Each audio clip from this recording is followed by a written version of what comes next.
Well, Diff and Pearce, welcome to Forces Sport, and thank you for joining us on our 30th edition, actually. So that's a nice landmark to make.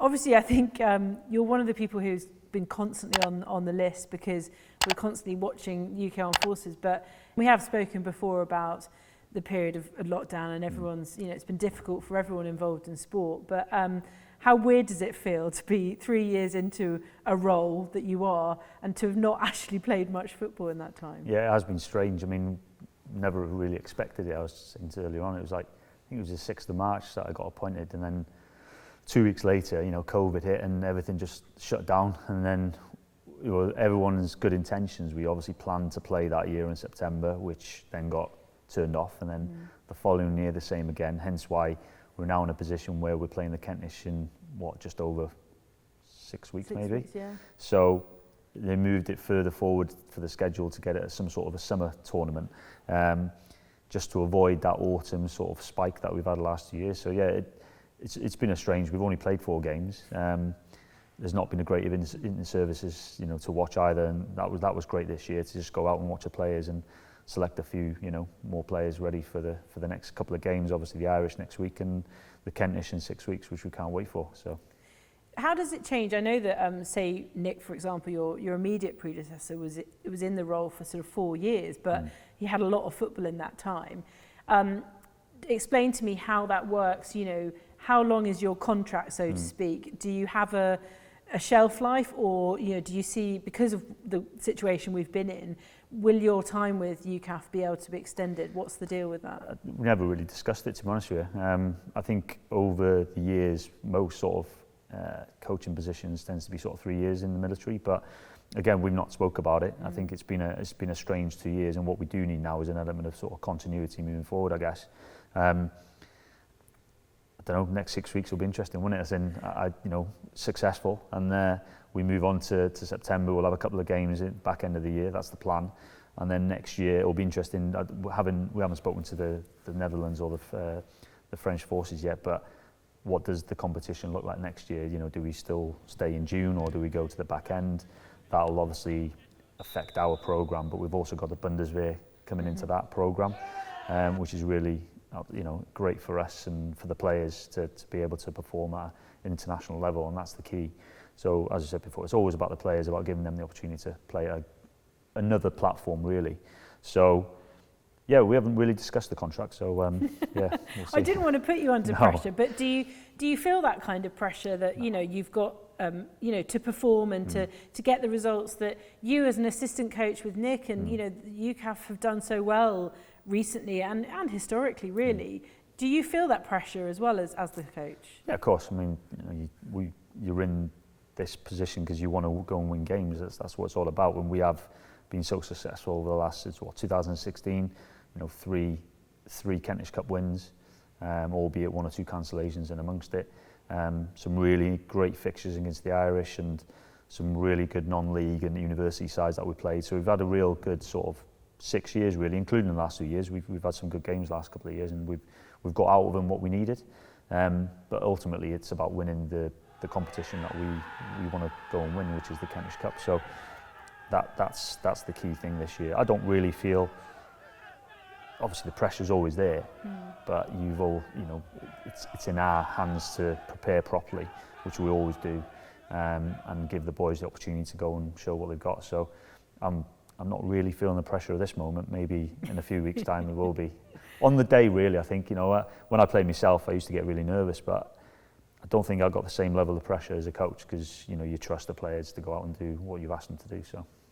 One huge advantage is, of course, that you were an integral part of Nick's setup, and I'm sure you learnt a lot in that role.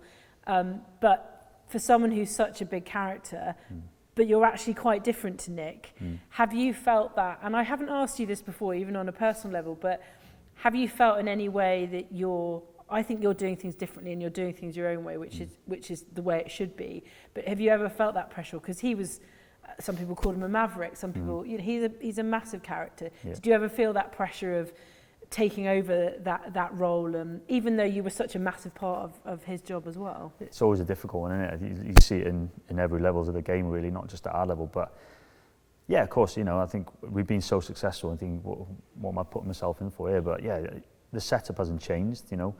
When me and Nick sort of came into the fold back in 2014, that's the first thing. His drive, having been in the Air Force previously, was to make that environment, the atmosphere, as best as it can be for those players to come and want to play for UK Armed Forces football, and that's continued. So we've obviously got some fresh faces coming in, and they're seeing the benefits of that, especially now as we build it into the Kentish Cup. But yeah, it's always, he's a big character. We are different, 100% we are. But I've learned, I'm really grateful for the opportunity I was given by him, and I've learned so much over the last sort of 6 years. We still speak daily, so it's constantly learning in this game. Every day is a school day in this job. So yeah, it's brilliant that you've maintained such a good friendship as well, and that environment that you talk about, I mean, even extends to the point, with us being with BFBS being involved, with the commentators we get in, the people who come in, for just one game.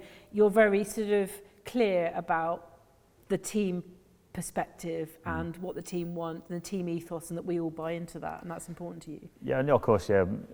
It's about behaviours and attitudes and taking responsibility and being, I think we've had some amazing footballers over the last sort of 6 years, and we've also got some new players coming into the squad, and it's just making sure that they understand what the culture is, what the environment is all about, and it's 3 teams as one, as we've always called it. But ultimately they're representing themselves, they're representing the single services, but they're representing the country on behalf. There's so many other players that would want to be part of that setup, so it's important that they come in and understand what our core values are.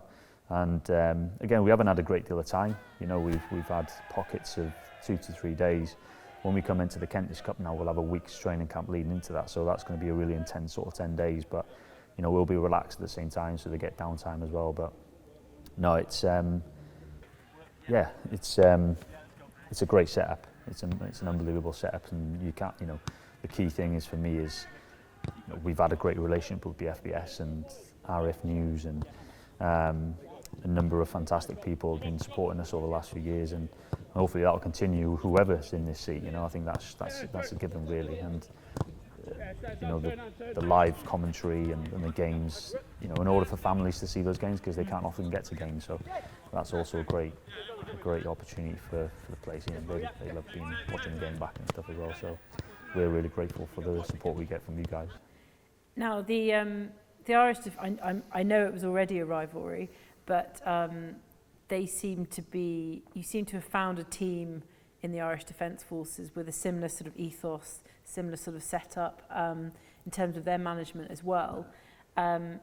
Obviously, the last game we did in Dublin was in 2019, and that was a 2-1 win, wasn't it, for UK Armed Forces? Yeah, it was, yeah.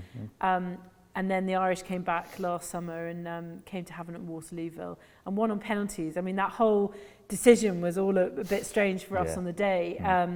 But a great rivalry to have. How much are you looking forward to reigniting that again in Dublin? Yeah, of course. Again, it's an international fixture, albeit the Perpetual Friendship Cup, as we call it now. And yeah, we were unfortunate last year to draw and then go to penalties, which hey, it's always good to have a winner. But that's fire in the belly's there for us now to go there next week, and win that back.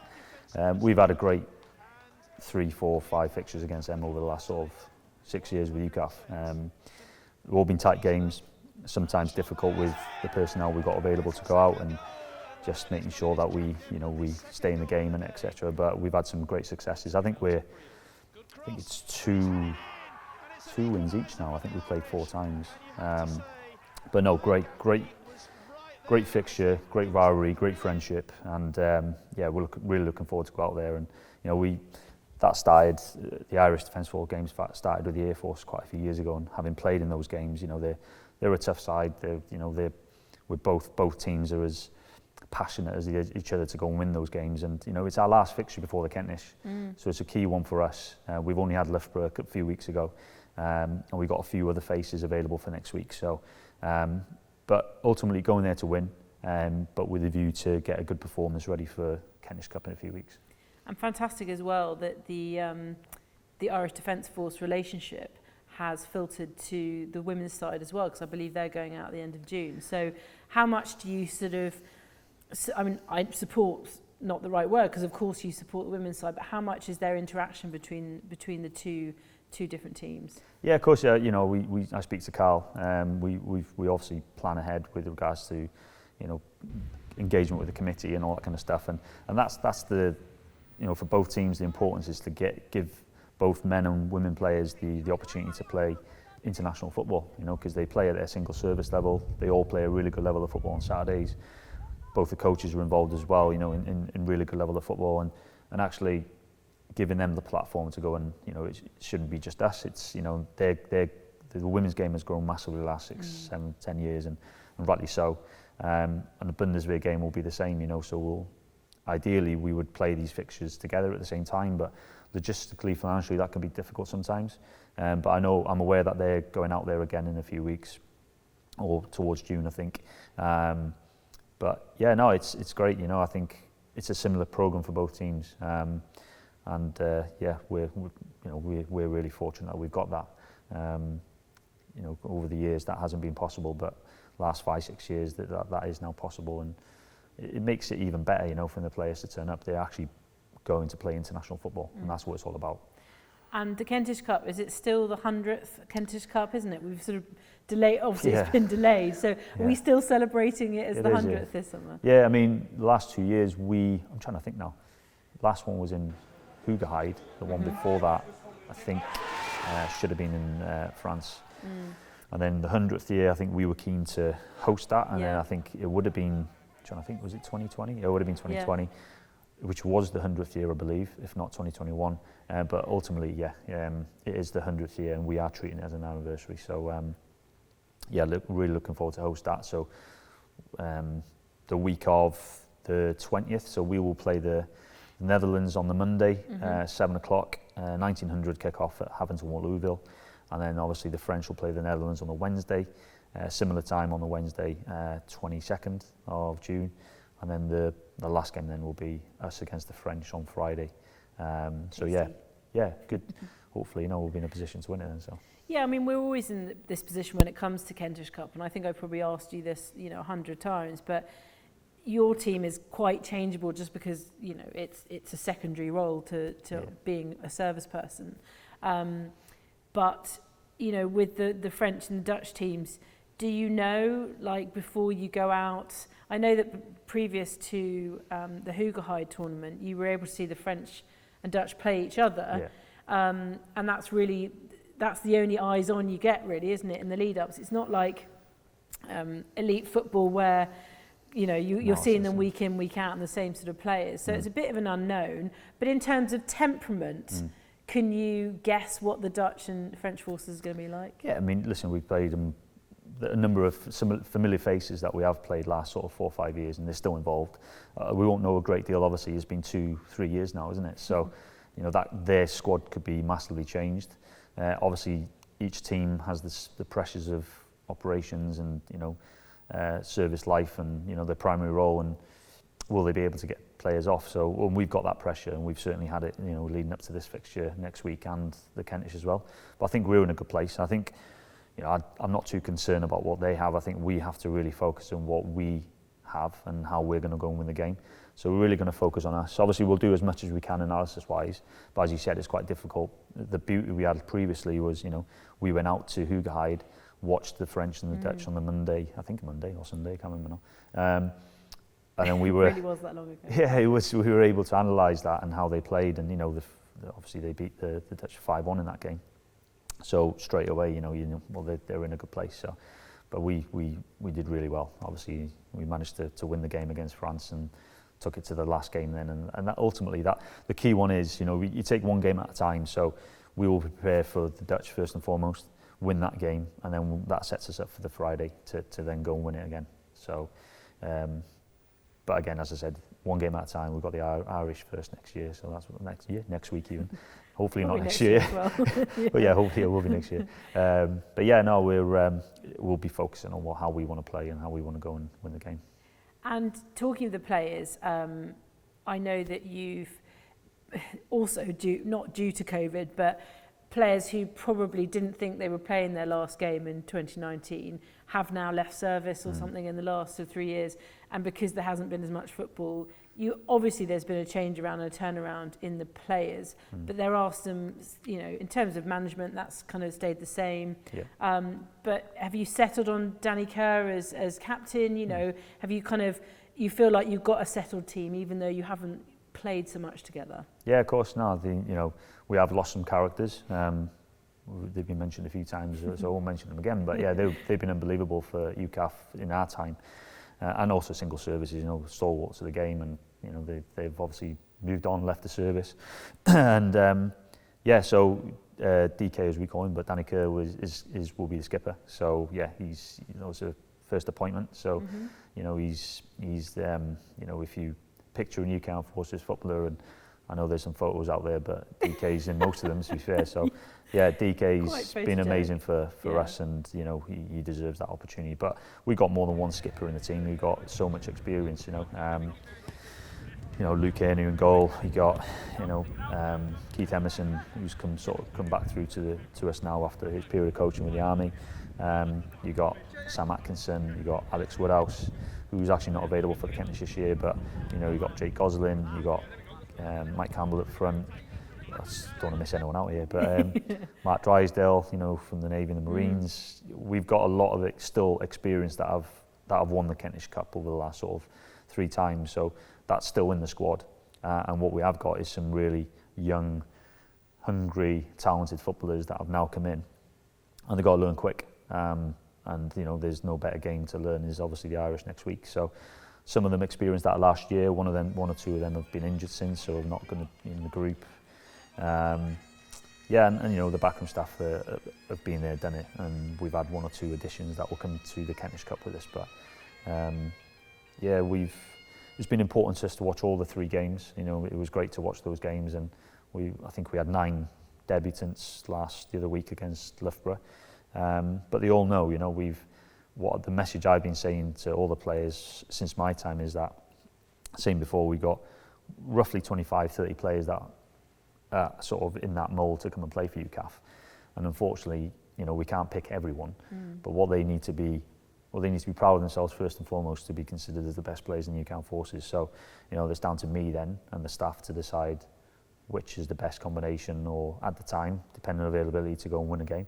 So it's going to be difficult, nobody doesn't want to get picked, but what I do expect everyone within that team is to support each other. It's not I or anyone else, it's about the team, and it's about ensuring that we have the right behaviours and attitudes and responsibility to make sure that everyone supports each other leading into those games, and I think we've got that in there anyway. So yeah, just need to go and do it now.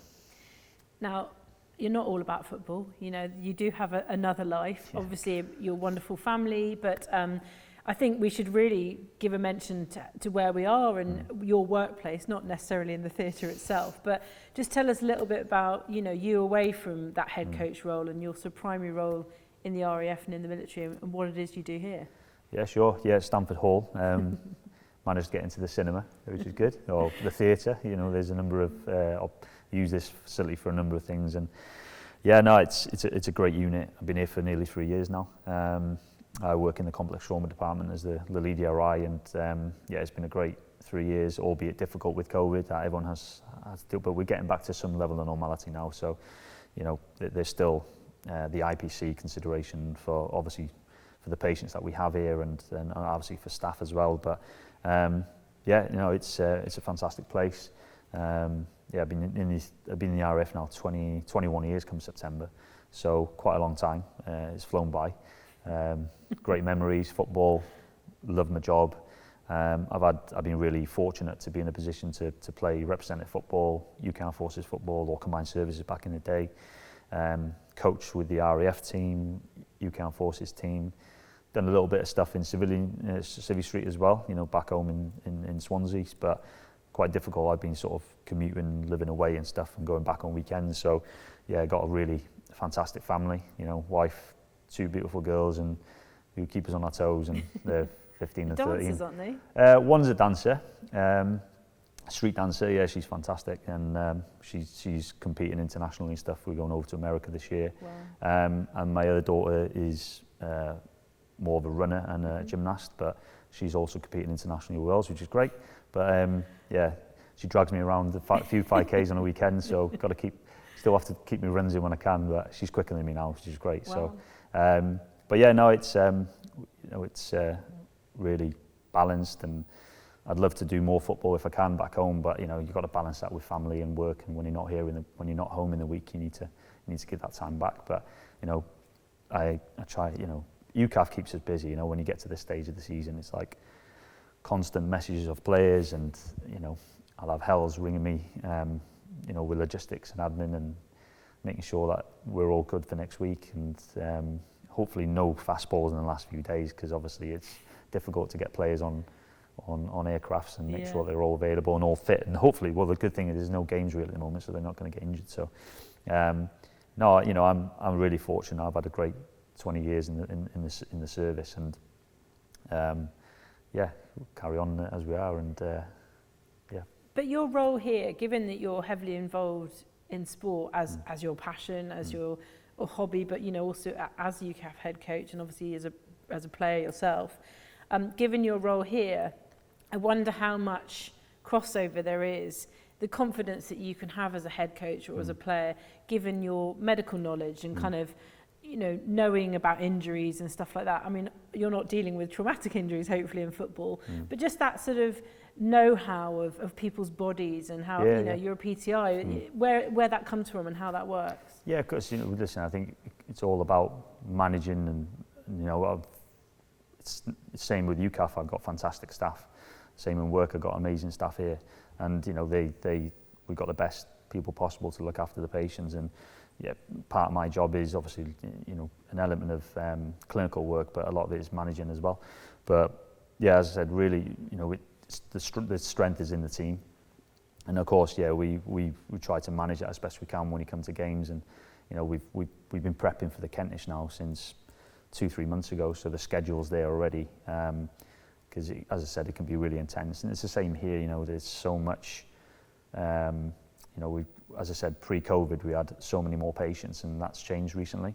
But we are going back up to sort of more normality now, so we're getting a bit busier. But yeah, it's all about, as I said, it's all about the patient and ensuring that it's the best for them, and it's the same for the football. Really, it's ensuring that they get the best treatment possible, and we do look after them. So it's very much filters into one, but I tend to focus more on the coaching than the football, really. So when it comes to UKAF stuff, I've got therapists and physios that look after that element, and it's the same here, really. I mean, I obviously manage the schedule and who does what, but it's they're amazing staff, so we're really fortunate to what we got. Well, look, I'm really glad that life is balanced and it's working. And one of the things that this podcast has been, I think, really good for is selling the idea of being in the military and being able to live out your dreams, as you have done as a player, I'm sure, and as a head coach, but also still have that sort of solid foundation of having a full-time job behind you. So going forward, what's in the immediate future for you? What are your hopes and dreams, in all areas of your life, just as we round up this podcast? Yeah, sure. Yeah, of course. And I've been in different roles in the Air Force, and I've been there in RF recruitment, obviously, selling what the Air Force offers, and it's great to say that story. And there's so many opportunities. There's adventure training, education, training, sport, but the job itself is first and foremost is why I joined. And actually, I've been really fortunate to be able to go and play football and then go on coaching courses with financial support. And moving forward, that's, my plan is to hopefully get on the next UEFA A licence course. It's always difficult with getting on them in terms of prerequisites and all that kind of stuff, but that's the aim. And yeah, future is the unknown. I mean, I'm 21 years now, and I'm due to leave this post soon, so I'm not sure where that may be with the Air Force, but we'll see what happens. But I think first, focus is in the next 6 months, really. But as I said, it's a great life, it's great opportunities, and I've really benefited from that, as is many others. And you've seen so many players of various sports doing that. So yeah, it's a great platform. It gives people a great platform to go and achieve amazing things. Not just from a coach, you know, people that are involved in analysis and you know, support coaches, goalkeeper coaches, you know, Hells as head of ops, you know, she's been outstanding for me, and Nick before that. So there's so many different avenues in sport. You don't have to be a coach. There's so many other things that you can do. So kitman, yeah, no. Everyone loves a kitman. Key man in the squad. Yeah, so all women obviously, but we got Danny Dixon at the moment, so that's amazing. So yeah, no, it's an amazing. Yeah, it's great. It's just great opportunities for everyone. So to, you know, sell it as much as we can. Thank you so much for joining us, and we'll see you in Dublin. Yes, next week. Yes. Can't wait. Thank you.